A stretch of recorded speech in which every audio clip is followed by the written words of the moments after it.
మెదక్ జిల్లా నర్సాపూర్ మండల కేంద్రంలో మెదక్ ఎంపీ మాధవనేని రఘునందనరావు పర్యటించారు. మండల కేంద్రంలో నూతనంగా ఏర్పాటు చేసిన భారతీయ జనతా పార్టీ కార్యాలయాన్ని ఆయన ప్రారంభించారు. పార్టీ జెండా ఆవిష్కరించిన అనంతరం చాకాలి ఐలమ్మ చిత్రపటానికి పూలమాలలు వేసి ఘనంగా నివాళులర్పించారు. అనంతరం ఏర్పాటు చేసిన కార్యకర్తల సమావేశంలో ఆయన మాట్లాడుతూ స్థానిక సంస్థల్లో గెలిపే లక్ష్యంగా కార్యకర్తలు పనిచేయాలని దిశానిర్దేశం చేశారు. ప్రతి కార్యకర్త గంటపాటు పార్టీకి సమయం కేటాయించాలని, కేంద్ర ప్రభుత్వ పథకాలను ప్రజలకు చేరవేర్చి గెలుపు లక్ష్యంగా పనిచేయాలని సూచించారు. ప్రధానమంత్రి నరేంద్ర మోడీ ఒక్కరోజు కూడా సెలవులు లేకుండా 11 సంవత్సరాలుగా సుదీర్ఘ పాలన అందిస్తున్నారని పేర్కొన్నారు. అన్ని గ్రామాల్లో భారతీయ జనతా పార్టీ కార్యకర్తలు గెలిచే విధంగా ప్రణాళికలు రూపొందించుకోవాలని సూచించారు. ఈ కార్యక్రమంలో బీజేపీ జిల్లా అధ్యక్షుడు వాల్దాస్ మల్లేష్ గౌడ్తో పాటు కార్యకర్తలు, నాయకులు పాల్గొన్నారు.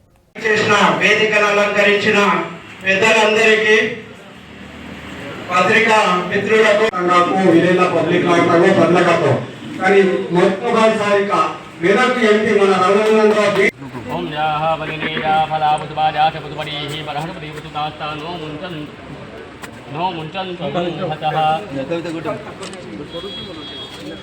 ओम जं फलं मया देवं स्थापितं वृतस्वादेन मेधबलावार्ति भवेजनिजन्मनिः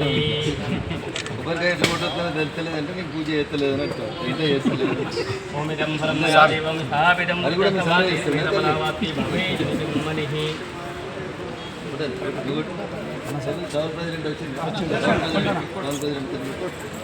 ओम स्वस्ति इंद्रो वृषभाः ऋषिनाथाविच्वेदाः स्वस्ति सारिष्णे स्वस्तिनो बृहस्पति मेधादु ओम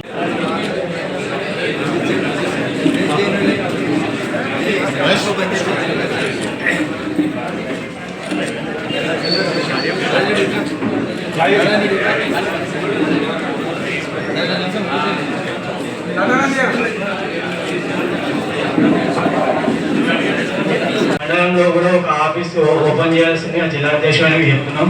ఇది మా యొక్క చిన్న రిక్వెస్ట్. ధన్యవాదాలు.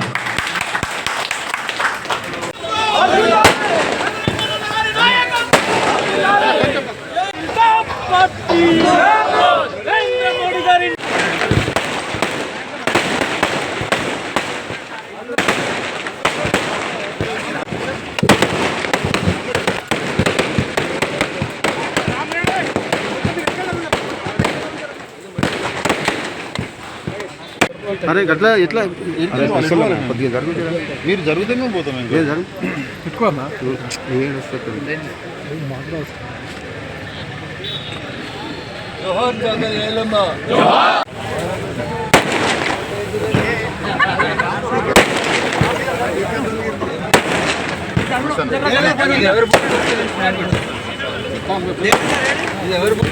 నరేంద్ర మోడీ గారి నాయకత్వం, రఘునందనరావు గారి నాయకత్వం, భారతీయ జనతా పార్టీ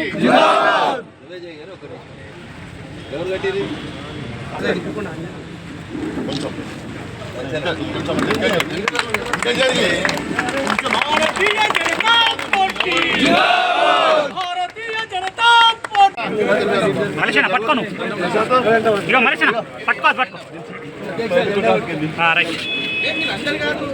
నేను కూడా వచ్చాను.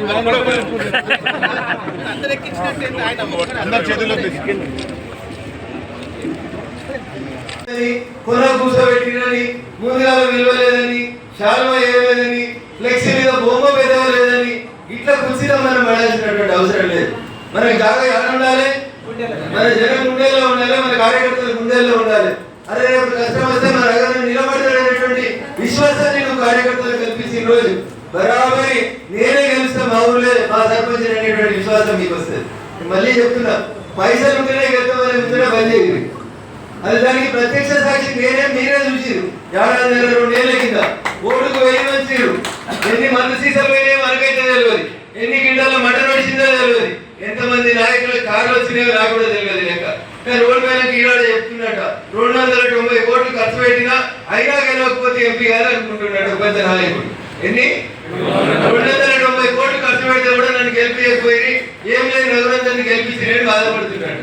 నేను చెప్పిన నన్ను ఎవరు టీఆర్ఎస్ నాయకుడు ఫోన్ చేసి అడిగితే ఎమ్మెల్సీ ఇచ్చి 3 ఏళ్ళు అయిపోయింది, ఒక్క ఊరికైనా రాలేదు. వచ్చిందా?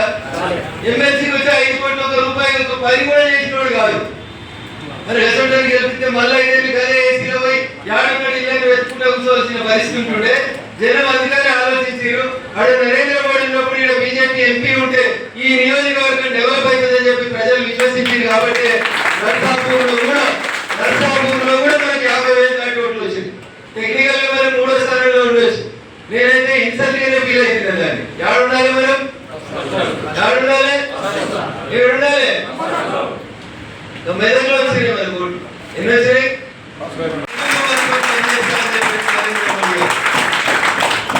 నేను వారి లెక్క మిమ్మల్ని అన్ని వదులుకోమంటలేను. అన్ని దగ్గరే ఉంచుకోండి.